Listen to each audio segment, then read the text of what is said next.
represents the mitten by way of Penn State. When Chapman gets to talking sports, the people can't wait. He represents the mitten. Be a true EMU, but cut Dennis in the fall, and his veins bleeding blue. They got respect around the state when that light turns red. So don't sleep on these dudes. Just invite your friends to cut your nap short and tip your cap for and sit back for the Fith chapter. Huh.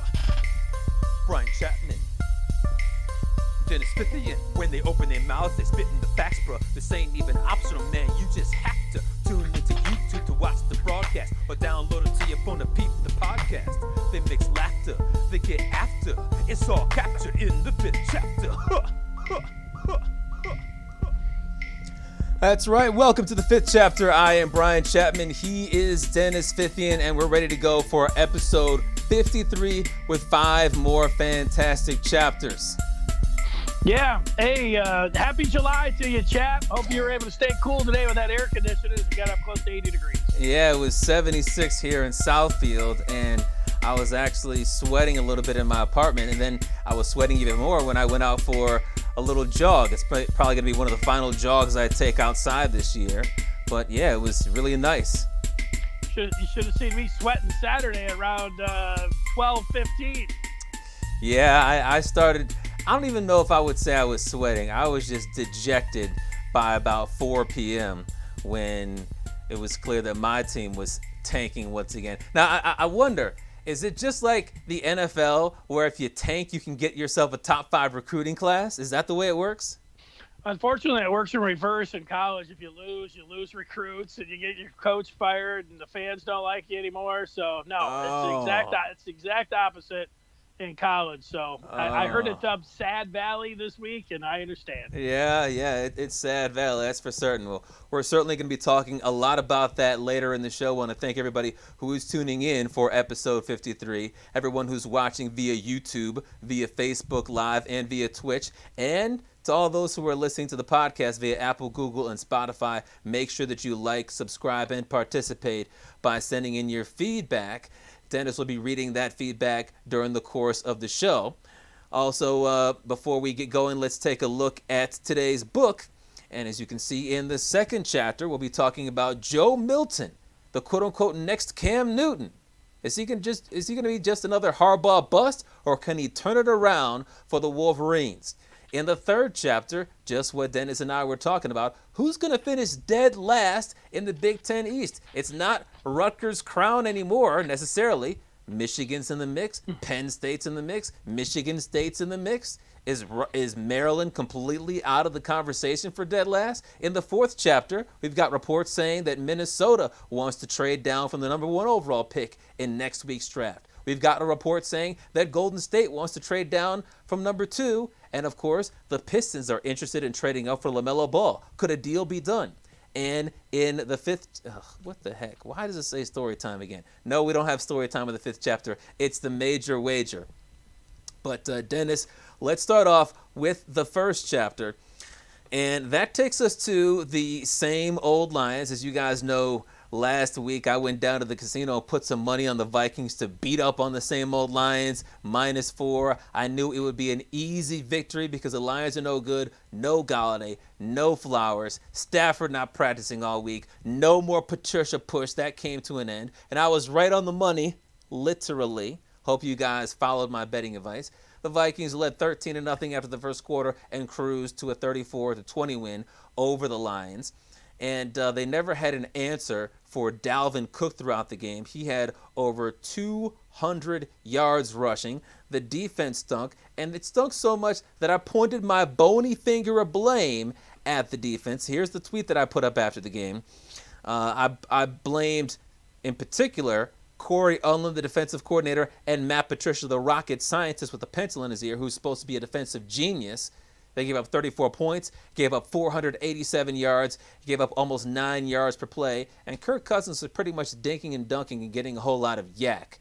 So, yeah, I pointed my bony finger of blame directly at the defensive coordinator and the head coach who's supposed to be a rocket scientist. But you know what? It would be fair if you wanted to blame Matt Stafford. He was part of the problem. He was 23 of 32 for only 211 yards, had a touchdown and 2 picks, and a passer rating of just 73.8. For $27 million a year, that's not very good. And perhaps that is what led Matt Stafford's second best friend, not Clayton Kershaw, his second best friend, to put out this tweet just yesterday. If Darnold is going to cost a second and a fifth, these are the teams that should gladly make that offer. Pittsburgh, Jacksonville, Indianapolis, New England, Detroit, Minnesota, Chicago, Tampa Bay, New Orleans, and San Francisco. He says the Detroit Lions should gladly make the offer of a second-round pick and a fifth-round pick for Sam Darnold. Dennis, what do you think about Orlovsky turning on his buddy and suggests that the Lions should gladly offer a second and a fifth for Sam Darnold, which would likely mean the end of the Stafford era in Detroit? Oh, I don't think he's turning on Stafford at all. If you remember, it was in the offseason where he was like, somebody's going to come get Stafford next year. And he started that played into your narrative of the putting up the house for sale and Kelly, liking something out in California in real estate. I forgot what she did out, or she just said something about a trade rumor. I like California or something like that. It feels like, it looks like, it feels like, and I think it is going to happen. I think the Lions are going to try to move on. Now, the thing about moving on and trading a second and a fifth for Sam Darnold, that would be one option, but the Lions would have to trade. I don't think they're just cutting Matt Stafford. They want to get something in return for him. Now, do you think you could get, it was always the idea here. It's like, oh, Stafford sucks. He blows. Could have been pulled from the game or he got hurt. Maybe it's another broken back. But yeah, give us multiple first-round picks for him and let's move on. Would they even do you think that they would be able to get a first-round pick for Matt Stafford? I think that's the first thing that I think about after seeing what Orlovsky says the market is for Sam Darnold. No, I don't think they could get a first-round pick for him. I mean, when you think about Sam Darnold, there's at least potential for him to grow because he's such a young quarterback. I believe this is only, his third year or something in the NFL, and he doesn't have a significant injury history like Matthew Stafford has with the broken back. He's also a lot younger, whereas with Stafford, you kind of know what you have because he's been in the NFL for 12 years, and the upside is not there with an older, banged-up quarterback who's having a down year right now. So first-round pick for Matt Stafford, I don't think that's likely. Yeah, I do. I think that the Lions probably could. I don't think that they would deal him for less than a first-rounder and even an additional pick. So maybe the Lions are going to be stuck with him because I can't see them sending Stafford on his way, the best quarterback that they've ever had and how much the city loves him. I don't think that the Lions would take a second and a fifth-round pick for Matt Stafford. So that's a little bit of, I think, disappointing news for a lot of Lions fans that are listening, thinking, hey, we can get multiple first-round picks. Look at what Jay Cutler, look what, the people are pointing out well, who do you think has more value between Stafford and Darnold? Well, if you can get him on that rookie contract, which you point out, he was in the same class with Allen and Lamar Jackson and with Rosen, and this is their third year. So they still get 2 more years on that rookie. So they would at least have 1 year, and then actually another year to, they could franchise him after that. So they don't have to give him some gigantic extension, although you would think if somebody was trading for him that they might do that. But correct. If you're doing it for a second and fifth rounder, maybe you take 1 year and say, hey, we're going to take a look at what we've got here. We still have another additional year to play around to see if we want to, go ahead and give you some gigantic contract, or that if you just move on from a second and fifth round pick, maybe they could just move on then from Darnold, or they could trade him, turn around and trade him, at least maybe try to get a fifth rounder for him, knowing that he was going to get a big payday. So, you do get a year and maybe 1 more on a rookie contract, and that's what everything's about. So it does feel like that Darnold is more valuable because if you're trading for Stafford, you got to pay him, the over 20, whatever it is, it comes down to, and you get the dead cap that the Lions have to deal with, and whatever number that it is. But it's at least $20 million. Yeah, I think it's very interesting that Orlovsky brings up the Lions because Obviously, we know that he's good friends with Stafford, loves to defend Stafford, and obviously in that tweet he didn't say Stafford is done, he's a bad quarterback, it's time to get rid of him. And when you look at the list of teams that are there, there's a big range. I mean, you look at the Jacksonville Jaguars, who are in contention for the number one pick in the draft, and they have no quarterback. Yeah. And you also have teams like the Pittsburgh Steelers, who are undefeated and in contention for the Super Bowl, but their rationale for trading for him would be because Ben Roethlisberger might be in his last or second to last year and would need somebody.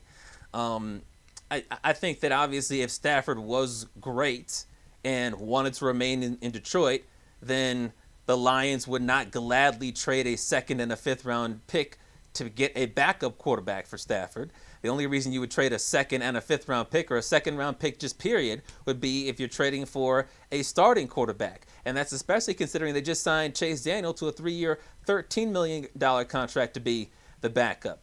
I don't think it makes sense to do this unless, to put out this tweet, unless he realizes Stafford is falling off, or if he knows that Stafford wants to leave Detroit, which I think he does, or it's both. Ding, ding, ding, ding, ding, ding. Exactly, and I think it might be both. Now, in terms of whether I would trade a second and a fifth round pick gladly for Sam Darnold, I wouldn't, because he's got 1 year plus potential that second year left on his current deal, which means that if you trade for him, you have to give him some sort of extension, most likely. And if you don't, then are you going to let him walk after trading away your second round and fifth round pick? Second of all, sometimes you can tell that a quarterback is great even if he doesn't have a lot of weapons. Like you could say that with Deshaun Watson this year, even though he doesn't have DeAndre Hopkins this year. I can't say that with Sam Darnold. Now, he hasn't played with the full complement of wide receivers. I think the first time that they had their full complement of receivers this year for the Jets was last night, and coincidentally, he did not play because he was out with an injury.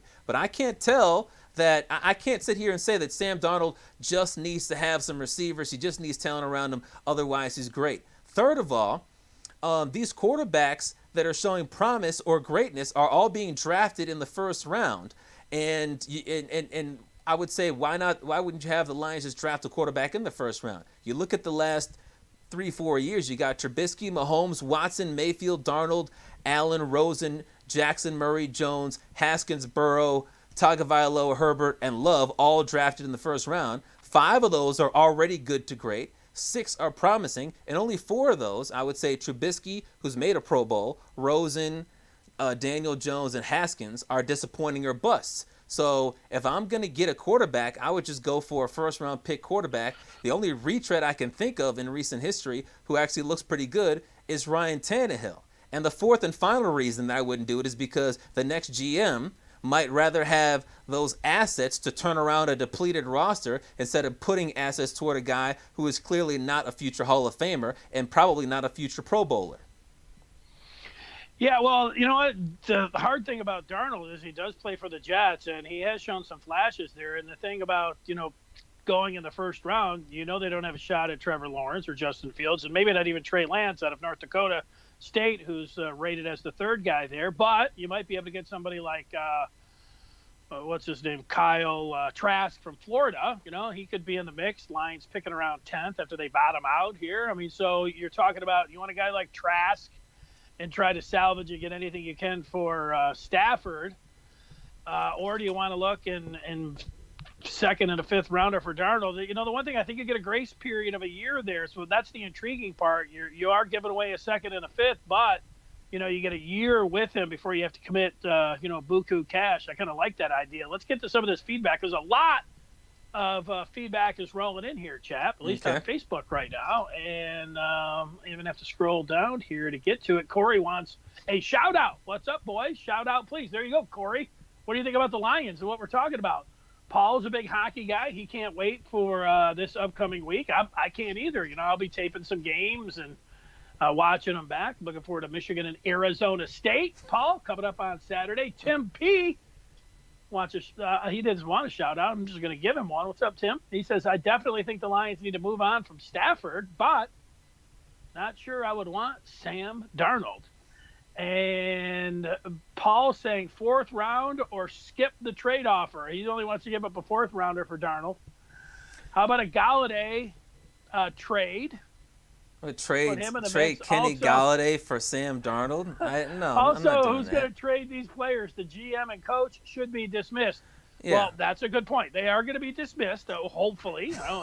These guys are going to be dismissed. It's going to be the next general manager. And that also plays into a clean start. Moving on from Stafford, the new regime, new quarterback, new ideas, new plan, all of that. And if you're a new GM, are you going to be coming into the Lions system saying, all right, when it comes to my quarterback, am I best served by A, sticking with broke-back Matthew Stafford, B, trading a second-round pick and a fifth-round pick when I need to be loading up this depleted roster for a question mark quarterback from the New York Jets, or C, am I going to be best served by drafting a quarterback in the first round who could be the next Josh Allen, who could be the next Deshaun Watson, guys that weren't drafted in the top 5 but certainly look pretty good, pretty promising right now. Yeah, well, I like Darnold obviously more than you, and I think that grace period of having the year there, and yeah, it's a second round pick. Those are worth a lot, but being able to get possibly a franchise quarterback and you get a year tryout with him before you have to commit big money, I like that idea. We've got more YouTube feedback coming in, okay. And Keith says they should have drafted Tua. I knew that was coming. Well, Keith, that's right. another example. That's a guy who was drafted, 5th overall, and he's showing promise already.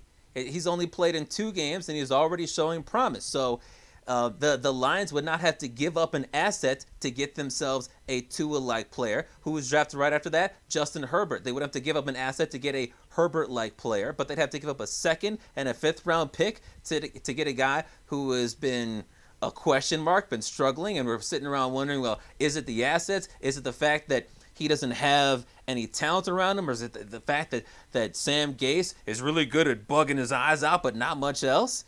I would rather go with a question mark from college as opposed to a question mark who's been around in the NFL for a while. Well, the one thing, it's hard. Like, I know Mahomes and Watson were drafted at 10 and 12, but for the most part, I mean, Herbert and Tua, you got to be up there pretty high to be able to get those guys. And Lamar Jackson, 32 overall. All right, well, that seems like more of an outlier to me as well. I mean, are the Lions going to be picking in the top 10 this year, even if they bottom out? I mean, how high can they get? Yeah, I think they'll be in the top 10.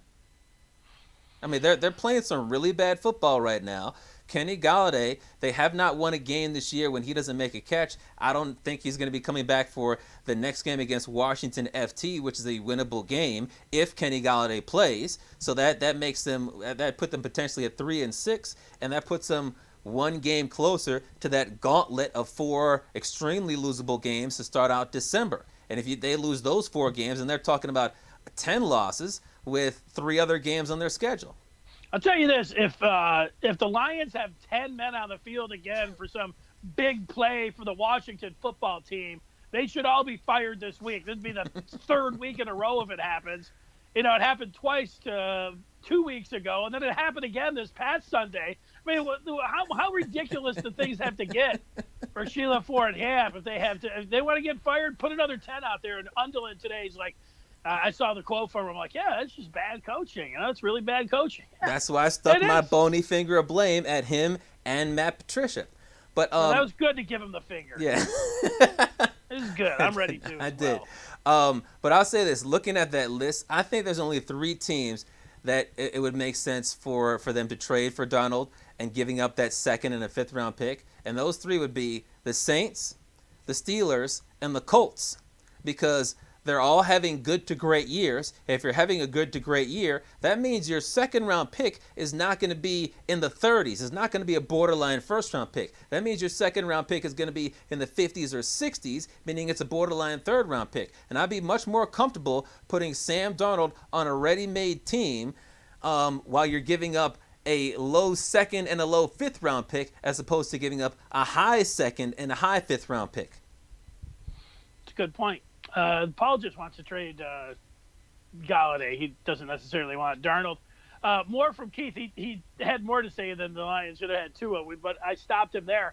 He says, I know it's early, but he looked really good Sunday. It looks like the player I know he's going to be. Just think, if they would have drafted DK Metcalf last year, Tua and Swift this year, I would not be speaking badly about them. This franchise continues to have the wrong stuff, never the right stuff.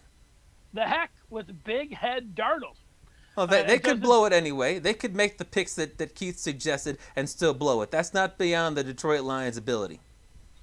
It doesn't take much to turn a team around and give hope to the fans. You can do it in 2 drafts if you know how to draft. Well, you're right. If you know how to draft, and the Lions have not been able to do that, and if they do hit on a pick, then they aren't able to surround them, and it's been 50 years, going on 60 years now, of that. If we can look through, whether it's coach, GM, the owners pretty much have been the same there, but that's why we call them the SOL. Yes, Same old Lions. And speaking of your question about whether or not the Lions are going to actually finish with a top 10 pick, this week's Monday morning over-under that I put on Twitter, I set the over-under at 5 wins. How many Lions wins, or how many games will the Lions win at the end of the year?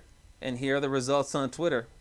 75% said the Lions will win under 5 games. That means they're either done winning games this year or they'll win 1 more game. 4-12 is the peak. Wishful if there's thinking. No ties. Well, that's what people are saying. That's how they voted. They want. That's what they wanted to happen. Well, perhaps. Well, if anybody was like a real supporter of the Lions and didn't like the negativity, I bet only Dan Leach follows you that fits that. Everybody else, is fueled by the negativity, which is fine. I mean, that's, you're either completely, blind to any of the criticism, and you just follow the team loyally because that's what you do, or, I mean, you're a bitter Lion fan. So how can you be positive about them right now? Bitter Lion fans, because you just are blindly loyal. Yeah. You never bitter Lions. Bitter Lions fans create bitter Lions beer face. Remember the bitter beer face commercials?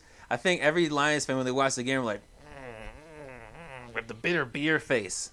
Well, for the 10 years that I went down there, going to all those games, like, it all starts out really happy, but about the time the third quarter rolls around, everybody's got a bitter beer face. Yep, or that paper and bag. The game, man, angry. Yeah. Angry, bitter Lion fans. Unless you bet on the opposition to win and cover, in which case it's a win-win. Either your team wins or your bank account wins.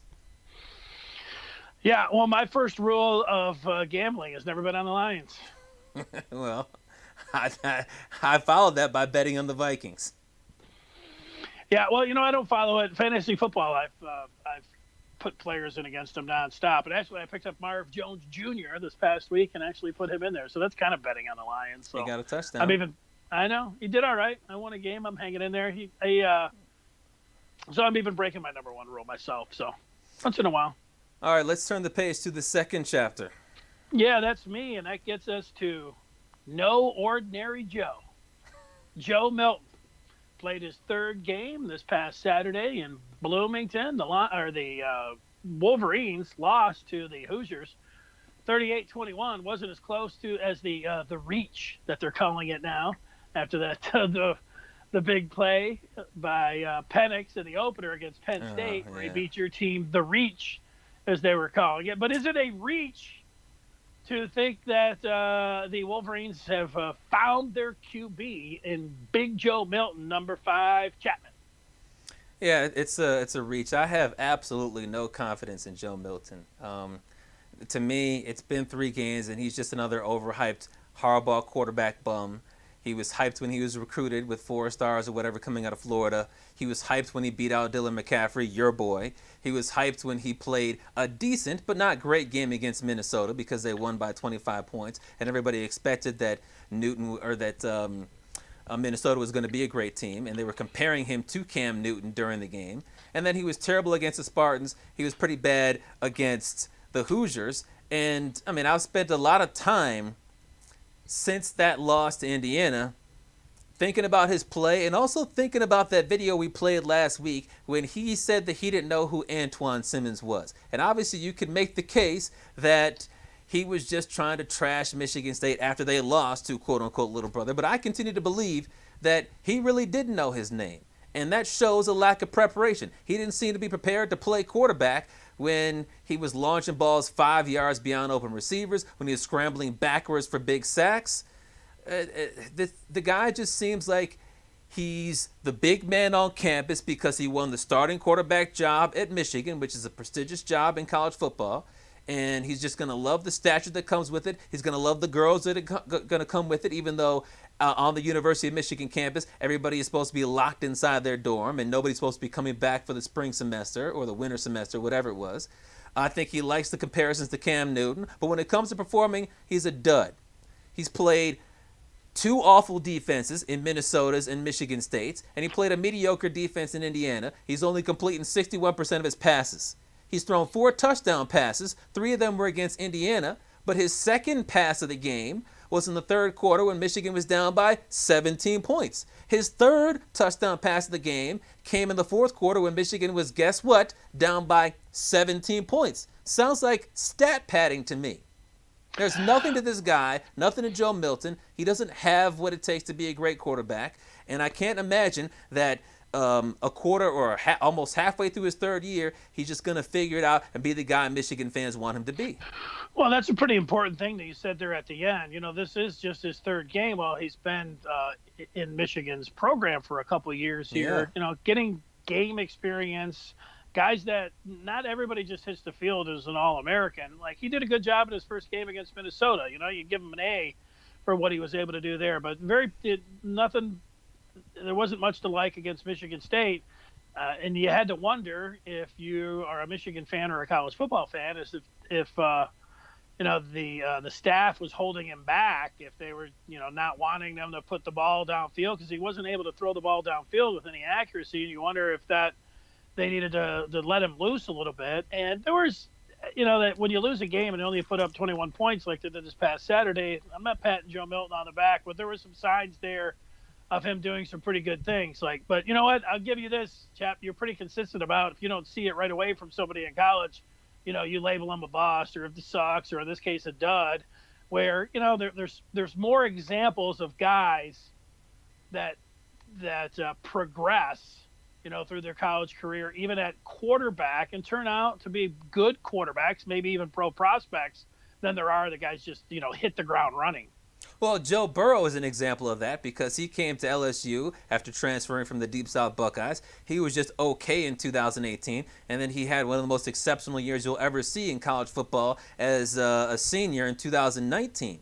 But perhaps that was because he had to transfer from one program to another, and he had to get used to it. Joe Milton is in his third year at Michigan. He's in his second year with Josh Gaddis, and outside of having a strong arm, outside of making a couple of plays like that strike to Cornelius Johnson, which is a nice pass, I mean, he's been pretty consistently disappointing in terms of inaccurately throwing passes downfield. He did have some drops in the Indiana game, but all throughout this season, inaccurately throwing passes downfield. And he's only been a big threat as a rusher in that first game against the Minnesota Golden Gophers. I don't see anything that leads me to believe that he's going to be anything different than Shea Patterson or Jake Rudock or anybody else that we've seen under Harbaugh. Yeah, I think that's fair. You know what? I think it's just been a C through the first 3 games, but when you... Oh, no! Down goes Fithian! When you lose 2 games in a row, I mean, there's nothing over here to write home about or say he's going to be fine or he's going to be great. I mean, there's no signs of that, so... I get that. I'm not sitting around making any excuses for Michigan. I mean, they've lost 2 games. The season's over for them. Really, the rest of the way here, what do they have? 6 games. It's really just about, for the majority of the team, playing for pride and then seeing if you can find something offensively with a guy like Milton. But, the jury is out on that. Yeah, well, and then you also said that having the playing time matters, and it doesn't matter that much that he's in his third year. I mean, I look at a guy like, I can't pronounce his name. Well, that's not what I said, but most of the guys, I'm saying that the majority of quarterbacks in college don't just jump in and they're great automatically. More often, you take some time before that happens. And no, you're talking about Clemson's quarterbacks and Lawrence, and over the past few years, there has been a trend where even true freshmen hit the field and they have been exceptional. So, exactly. I mean, it can happen where you are great, but I still think that there's more that it takes time to develop.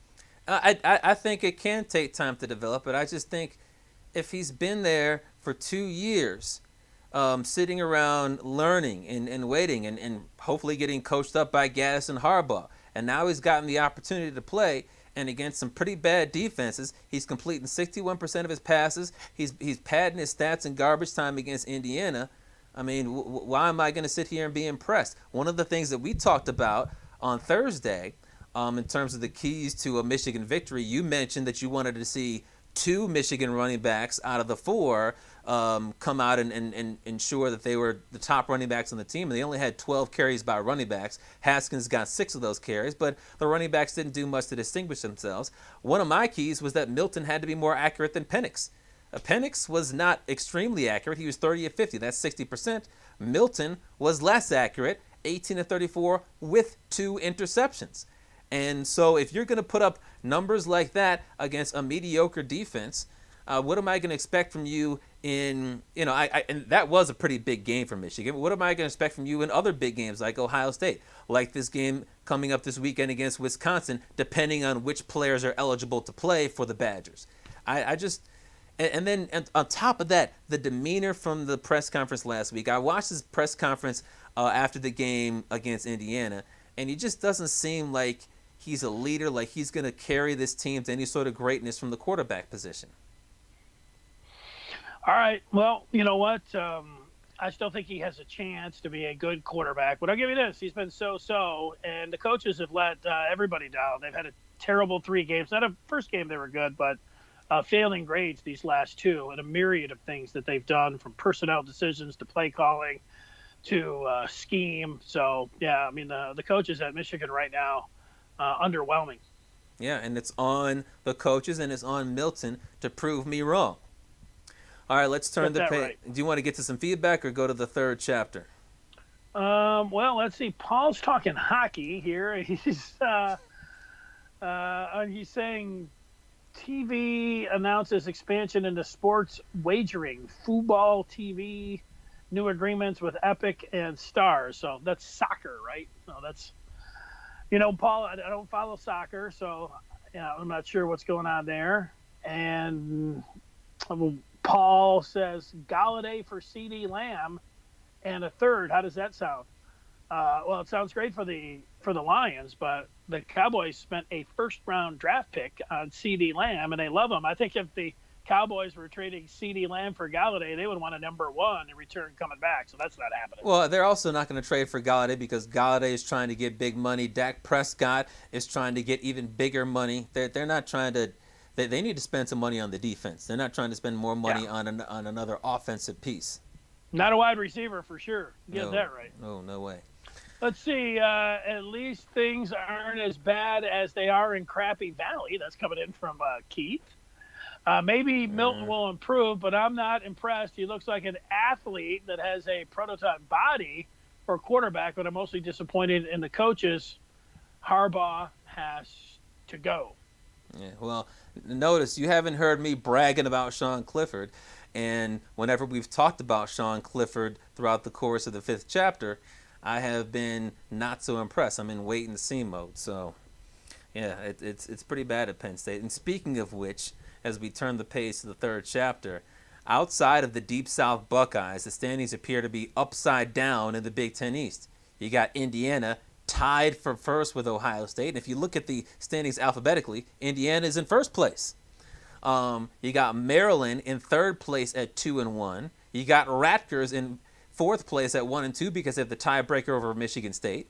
Michigan State is in 5th place because at 1-2 they have the tiebreaker over Michigan. Michigan's is 6th, and Penn State is 7th because they're 0-3.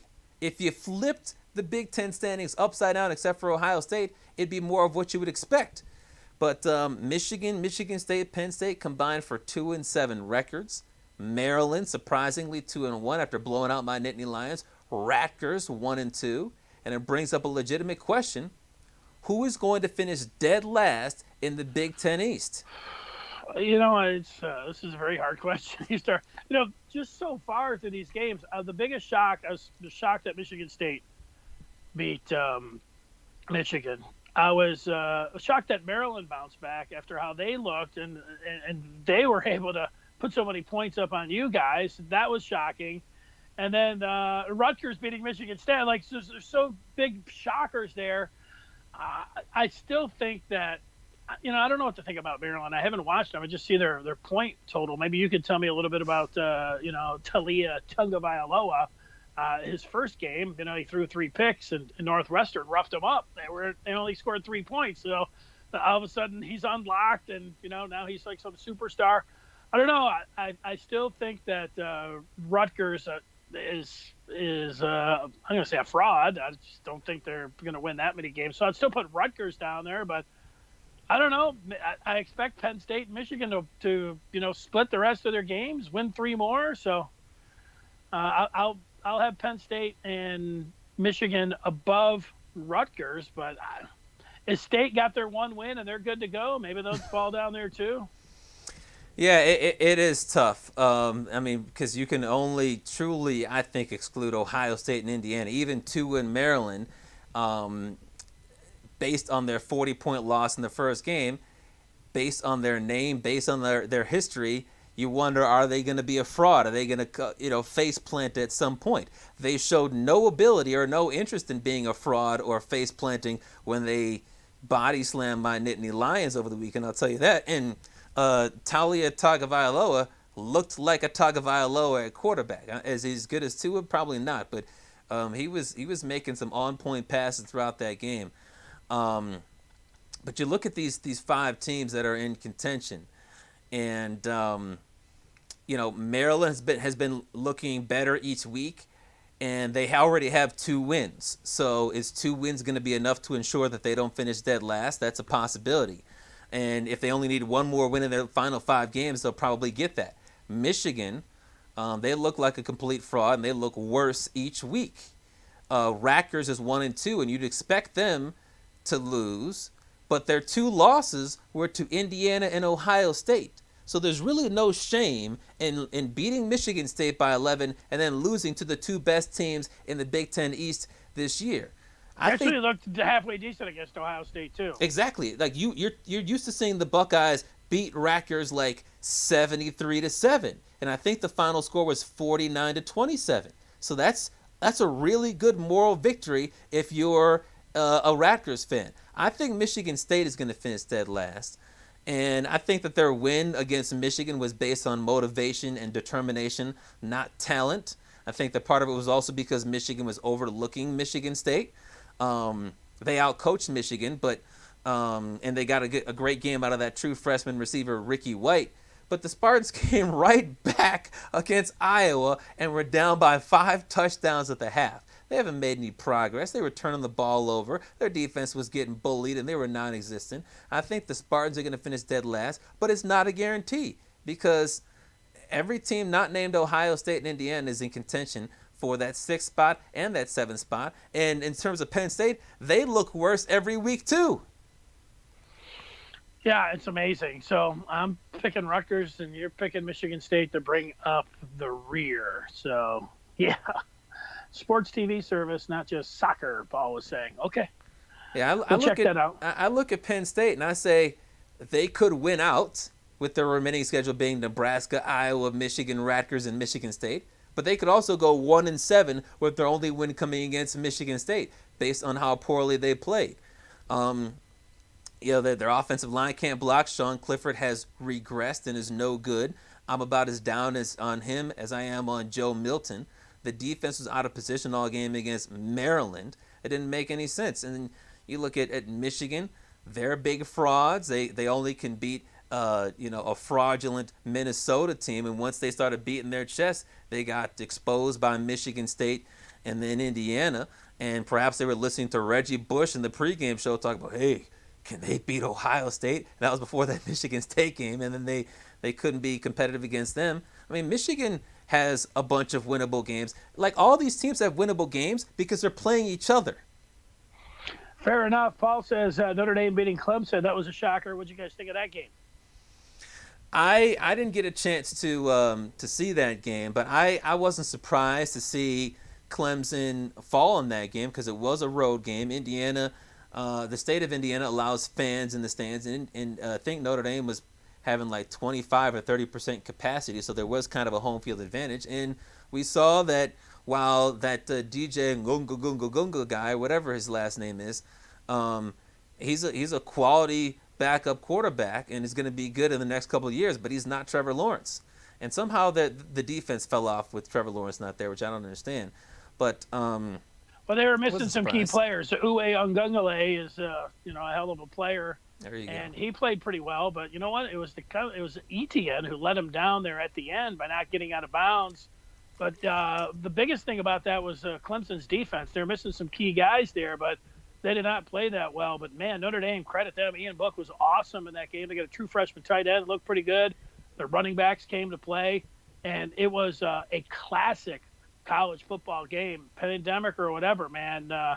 Everything that you'd want.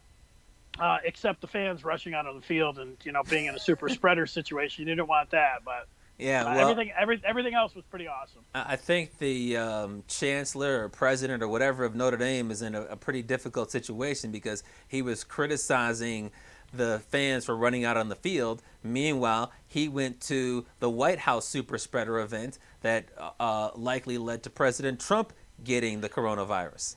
Well, what sucked about that game is, 90% of the time when I'm DVRing something, I put the extra time in there. I always do it for, Michigan Lion games. And, mostly when I'm watching college football games, hockey games too.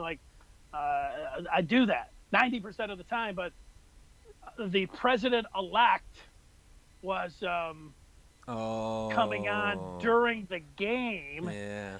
And that thing took 45 minutes. And then so that I had that part, but it was a long. They kept looking at plays in the fourth quarter, and I could tell. I'm like, oh no, I'm going to run. So I was able to get it right down to the last couple minutes of the fourth quarter. Mm-hmm. I didn't put the extra time in there, so I got screwed. And I actually didn't see the overtime. Full disclosure, but I tell you what, man, the first three quarters and 10 minutes, it was awesome football, and I'm disappointed at myself for not clicking the overtime there on the DVR. I'll just say this. I'd recommend YouTube TV. I get that, and it goes to the end no matter how many overtimes you put in. Also, Dennis, I put up a Twitter poll asking fans out there who is going to finish dead last in the Big Ten East. And the four options were Michigan, Michigan State, Penn State, or a combination of Rutgers or Maryland. Which answer do you think was number one? State. Michigan State? That's my hope. Let's see. The answer is Michigan. 36.3% said that Michigan would finish dead last. A close second, 35%, said that Michigan State would finish dead last. And then 16.3% said Penn State, 12.5% said Rutgers or Maryland. Perhaps there are a lot of angry, steaming Michigan fans after the game that just wanted to punch something down for Michigan being dead last so they could get Harbaugh out of there. But yeah, Michigan was the choice by the voters. Well, it's been a really rough 2 weeks, so it's understandable, the vote. Yeah, well, it's been 3 weeks for my Nittany Lions. Yeah, well, there you go. You wait so long for football season, and then there it is. You get smacked upside the head. So why, President Trump, did you have to bring back Big Ten football? Yeah, there you go. There you go. So are we that's the Big Ten East. We're on to the fourth chapter. Yes, we are. And that gets us to the NBA draft, which is next week. And there's been a lot of speculation that LaMelo Ball, the mostly consensus top-rated point guard in this upcoming draft, could be slipping because of, as one analyst put it, he's a shoot-first, me guy, no defense ball hog. But that's the bad side. The good side is he's a very talented and gifted offensive player, but that's the reason that he could be sliding. He's a total me guy, shoot first, no defense, ball hog point guard. Do you want him? Well, I've been actually hearing the exact opposite, and that he has solidified himself as the consensus number one overall pick, at least in terms of the draft experts. I was watching Mike Schmitz of ESPN on The Jump earlier today, and without hesitation, he said that LaMelo Ball was the top player in the draft. So I would like him, and what I think is interesting is we were talking about possibilities of trading up last week, Now it looks like there are really some possibilities opening up for the Pistons at 7 to move up. And we got a couple of reports to share with you. This one coming from Jeff Goodman of Stadium, who says, just got off the phone with an NBA GM. He echoed overwhelming sentiment from NBA execs. The teams at the top are desperate to try and trade down, but there just isn't much value with the top few picks this year. I wouldn't want to be Minnesota and have to pick number 1 this year. Additionally, this is from SI.com, courtesy of a report from ESPN. It says, appears as though a trade of the number 2 pick is in play. The Warriors have definitely had talks about moving down, per ESPN's Brian Windhorst, though no deal has been struck as of Tuesday. And then you got this report coming from USA Today, courtesy of ESPN.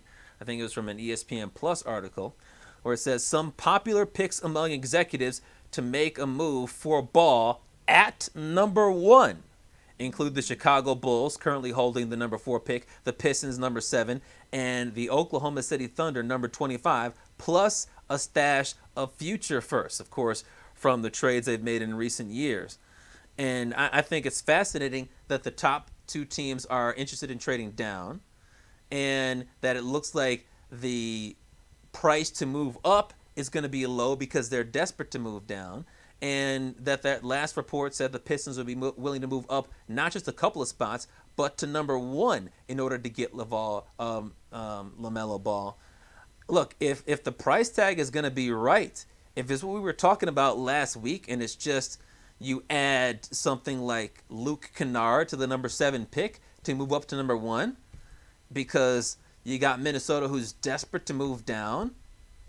Yeah, I'm doing that. Is there some other cheap guy that you could put in there? Perhaps, I don't know, a Bruce Brown or something to maybe sweeten the deal to move up? Yeah, I'd have no problem moving up to number 1 if that's all it's going to take. It seems like the key is to get ahead of Chicago at number 4, because they look like they may be the first team that's interested in trading up to get LaMelo Ball. Yeah, I don't think Bruce Brown's sweetening up anything for anybody moving up anywhere. Kennard, you might be able to involve him in something, but I can't believe that the Pistons will be able to move up any farther than 2 spots without including a future number 1 pick. So we'll see. I know what you just said about the price and everything else, but I think, now that we're getting into draft week, I also think it's Edwards and Wiseman are the first 2 picks of this draft. Having watched these guys, they can sit around talking about LaMelo Ball. And look, I hope because of him being a ball hog and his old man, raggedy ass old man, loudmouth, I hope that he actually does fall to the Pistons because of the upside. But I don't think he's going to get – I'll make a couple calls here. I don't think Ball is going to get taken in the first 2 picks.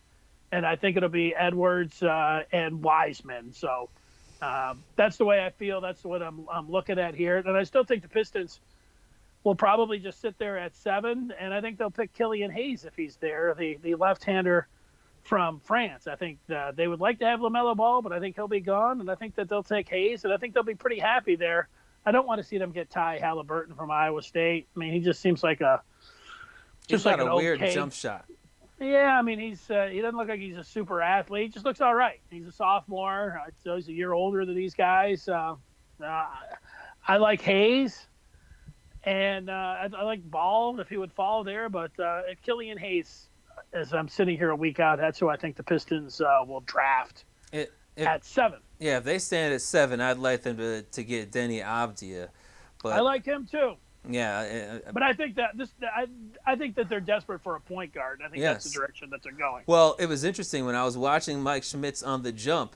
He said that Avdia can play anywhere from point guard to power forward, and he's NBA ready. He said that he called him the queen on the chessboard because of how versatile he is. Well, he looks a lot. He plays a lot like Doncic. I mean, I know he's a foreigner, so guys get labeled that way. But if you watch 10 minutes of his play on YouTube, I see that assessment of him being the queen on the chessboard. And, speaking of the Queen on the chessboard, the Queen's Gambit is the best show that I've watched all year long. Just finished that up last night on Netflix, man. That thing is awesome. I don't have Netflix, so I'll take your word for it. Too bad. Yeah, I guess so. But for me, it's interesting because all these draft experts seem to believe that LaMelo Ball is the top prospect. Like Schmitz was saying that he's in a class of his own. Because it seemed like for a while there wasn't much difference between the number 1 pick and the 7 or 8 pick. But it seems like recently LaMelo Ball has surfaced as the clear number 1. Now, whether a team wants to draft him or not is a different thing. But I also heard on that same show that Brian Windhorst was talking to GMs who are not sold on LaMelo Ball. If they're not sold on him, and he's this great passing point guard who makes everybody around him better, and the Pistons need this point guard so much, and they need the buzz that could come with a Ball brother on the team. I've got no problem trading up for him. And when you see that these teams that want to, the buzz is only good if he's any good. And the one thing about bringing in a ball hog, me first guy on a team that's going to suck for a couple of years, I mean, it could go bad really fast. And you could have LeVar's raggedy ass in here talking all kinds of trash. I do think and if he falls to 7, the Pistons should scoop him up in a second. He's not falling to 7. Hopefully some of that no defense ball hog me first stuff. Maybe he goes out and does like a Tony La Russa. I don't know. Like something happens where he slips to 7. I don't know. I hope he slips to 7. I hope he doesn't do anything illegal enough to get there. But I also think the Pistons, I know they don't have a second rounder, if they're able to get one and Cassius Winston, a ball Cassius Winston, a pass first, consummate point guard with one with huge upside. That's a ball hog me first. That would balance things out. That would be my perfect draft day. LaMelo Ball falls to 7. The Pistons acquire a second rounder and get Cassius Winston. There's no way he's falling to number 7 based on what all these. I've been surprised in the last month to see how many of these draft experts, no matter which he's service. Falling to 5. He's going to fall to 5. That's my call. Well, I'll just say this. What makes me optimistic is the combination of Troy Weaver saying he's interested in moving up and reports saying the Pistons are interested in moving up, and these teams at the top in Golden State at number 2 and the Timberwolves at number 1 saying we don't like our spot being up here at number 1. We 1 and 2. We want to move down. If they were sitting there saying, hey, we in Minnesota want either Edwards or Ball and we're not moving, and we in Golden State want James Wiseman, I don't understand why they wouldn't want him. We're staying at number 2. Then it would be this big mad race for number 3, assuming that the Timberwolves don't want LaMelo Ball at number 1. Yeah, I think 3's the spot for Ball. I think Wiseman could go 1, but I think Edwards. I think it's going to be Edwards, Wiseman, Ball. I think that's how they're going to come off the board. And then the key would be, are the Pistons willing to trade up to get him? And because the Bulls apparently are interested in trading for 4. Chip, you can't give up a future first-round pick. I mean, this team's going to suck for a couple of years. I mean, this is not just a lottery. It's going to be a premium lottery pick. Here's what you can do. You can put the protections on it. You could have the first year top 20 protected, second year lottery protected. You don't need top 20. I mean, you could have a top – I don't think teams are going to entertain that. I mean, you're going to have some kind of Otis Thorpe protection on it. You could probably do – top 3, top 2, top 1, then you have to relay it. I don't think you can't go top 20, lottery, top 10, top 5. I mean, you can't put that many provisions on it for that many years. I only think you got 3 years to do it. So you could do a top 5, They could do lottery. I don't know. They could do lottery and then top 5. Yeah, but then they'd have to forfeit it in year 3 when it's going to be a double draft. I don't like that idea. Well, I mean, if Troy Weaver is good enough and if LaMelo Ball is good enough, then perhaps they're in the playoffs by then and you're sitting there with the 20th pick in the draft. If they're still picking 5th or 6th in the draft in 3 years, then obviously Troy Weaver's not getting the job done. No, well, I think Troy Weaver's idea here is that he should be following a plan where he knows that this team is going to be a bottom 5 team for at least 3 years, at least get to that double draft, which is going to be in 3 years. That's where the seniors in high school don't have to go to college. You're going to have a double draft that year. So yeah, you want to eye Amani Bates, but also having a top 10 pick in a double draft is like having a top 5 pick, obviously. So I think this 3 years, people aren't going to like Weaver, but Weaver should not be eyeballing anything but cheap assets, keeping your first round picks, not spending any money, taking on trash for draft picks. Mm-hmm. And 3 years of I hate saying it because it seems like with every Detroit sports team, that's all we do is root against them. But I think for the next 3 years, the Pistons should be trying to stay in the bottom 5. I think it's hard to get a general manager to sit around and say we have to stink for multiple years, especially because after 3 years, what's going to happen? Tom Gore's going to look around and saying, my arena's still empty. It's been empty every single year that we moved. Since we moved to Detroit, we haven't been competitive. We haven't won a playoff game in like 20 years, and you're sitting around saying, well, just give me till year 4 and year 5 when I have this double draft. As a general manager who's competitive and wants to win now, they're not going to say, great, I've taken over this job so I can lose right. It's not like he's Steve Yzerman taking over one of the worst teams in hockey. The Pistons are a bad team, but they're not as bad as the Red Wings. Yeah, but they probably should be. I mean, hovering around, the 8th seed, which they've done for a couple of years. Do you want them to make a move or two, and they're going to still stay there? I think that they need to have. Hopefully, that Weaver has had, that conversation already, saying, look, this is my plan, and my plan, the plan's not going to be very appealing if you're somebody that's like, hey, I really want the Pistons to win, at least not in the next 3 years. We'll find out. They go out there and throw their money around, and they're getting some free agents, and they're talking about free agency starts next Friday. They make a run at Van Vliet, and they start saying things like, we're having a playoff push. We really want to put something around Blake. I mean, that's not what I want to hear. No, I understand what you're saying about wanting to wait off for that double draft. I just think it's hard for a general manager who's gotten his first GM job. Unless you have that conversation before you come in. You had that conversation before you come in. Hey, we're going to stay for 3 years. Mm-hmm. Yeah, you'll see it, and in year 4 or year 5, he's got a 5-year deal. I mean, it's going to take an extreme amount of patience.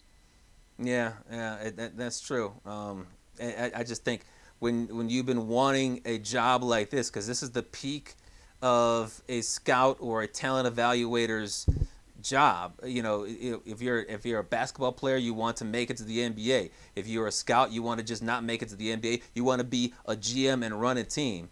I think it's hard for a lot of people that are as competitive as that to say, all right, now that I'm here, I'm ready to lose in my first year and my second year. What's even going to be harder is if you're a GM making your first pick to give up a treasure trove of picks, including unprotected first rounders after a while, to move up and get a first ball hog. I don't know. That. Good luck with that. That's why you're gonna pin your hopes on going for a guy, no defense, totally me first, pass second, ball hog. No, he's a great passer. Let's hand the keys to the franchise over to a guy who is only thinking about himself. Good luck with that. You know what? Yeah, he's a good passer. From what I heard, he wants the name on the back on the front of his jersey. That's what I've heard. He's a ball. But from what I've heard, he is not just a great passer, but he makes everybody around him better. And the Pistons don't have a heck of a lot of talent. They need somebody who can make them better. They need a guy who can make them better like Chris Paul did. He came to Oklahoma City. Everyone thought, the team's going to be a bottom feeder, bottom 5 team in the league, and he made the rest of that roster better. If LaMelo Ball can do that, I would take that. You know what? I have not been able to see any, at least with these other guys. I've watched 5-10 minutes of video. Ball, I just remember him from AAU, shooting from half court, and then reading what some of the insiders have said about him. And I've read the opposite.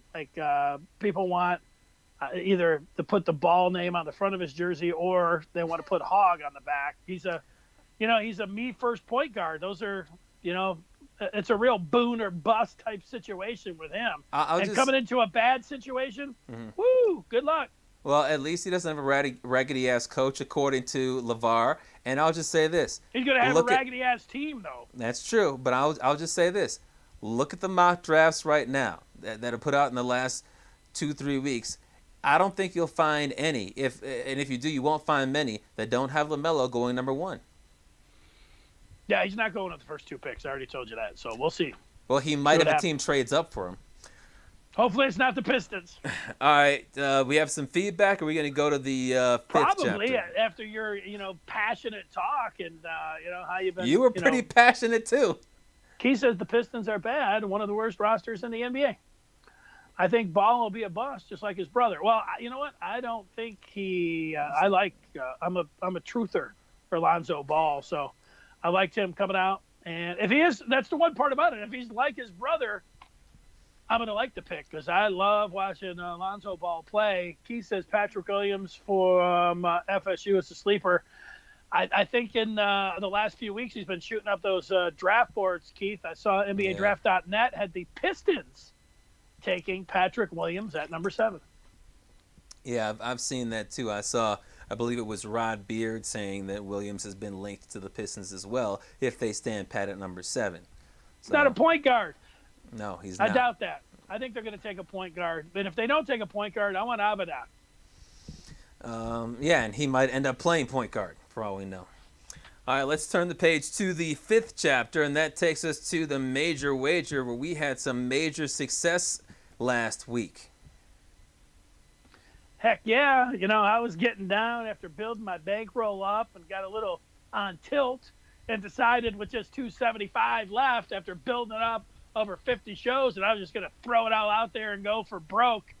And it worked. I took the Ravens minus 1.5, 2. It didn't matter because they handled the Colts. So that was 200 coming my way. And then even though you didn't like my Saints pick because of the wide receiver uncertainty, the Saints went out and smacked Tom Brady and the Bucs upside the head. So that was a good 75 for me. And I'm going to come back. Did I learn my lesson? Let's manage the bankroll. Yeah, a little bit. I'm going to just put 100. I like this game. It jumped out at me in the college in college football. I'm going to Saturday to Chestnut Hill. BC could have beaten Clemson, 2 weeks ago. They're getting 13.5, taking on a Notre Dame team that's riding high and mighty. I think BC, I'm tempted to take the money line. Maybe I'll do that Thursday, but I'll take that 13.5 right now for 100. Okay, all right. That's a major wager right there. Last week, I had the Bills +3, as well as on Thursday night, the Packers on the money line, and both were easy winners.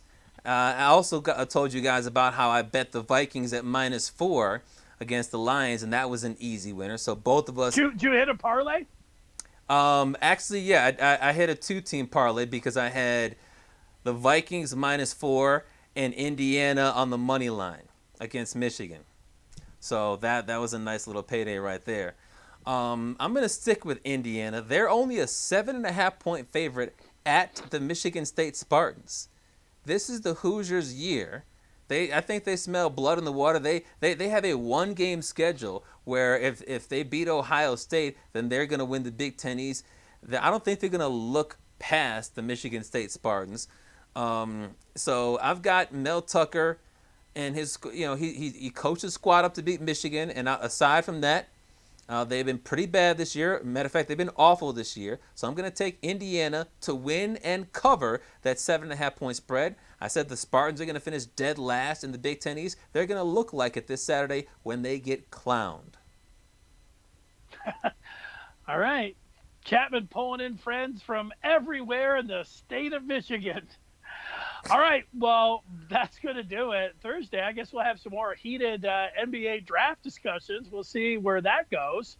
And we'll be getting closer to some more football talk as well. So we'll hit on that. Thanks for watching. Do all those things that you do when it comes down to YouTubes and podcasts and all that by subscribing. And for Brian Chapman, I'm Dennis Fithian. We'll talk with you on Thursday.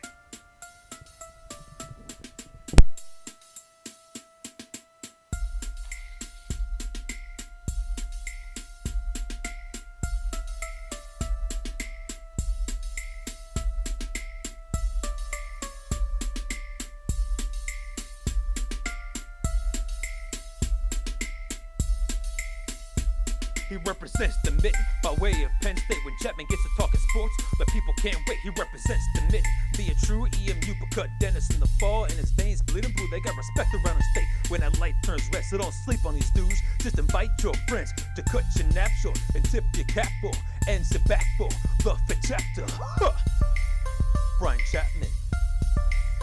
Dennis Fithian. When they open their mouths, they spitting the facts, bro. This ain't even optional, man. You just have to tune into YouTube to watch the broadcast or download it to your phone to peep the podcast. They mix laughter, they get after. It's all captured in the Fith chapter.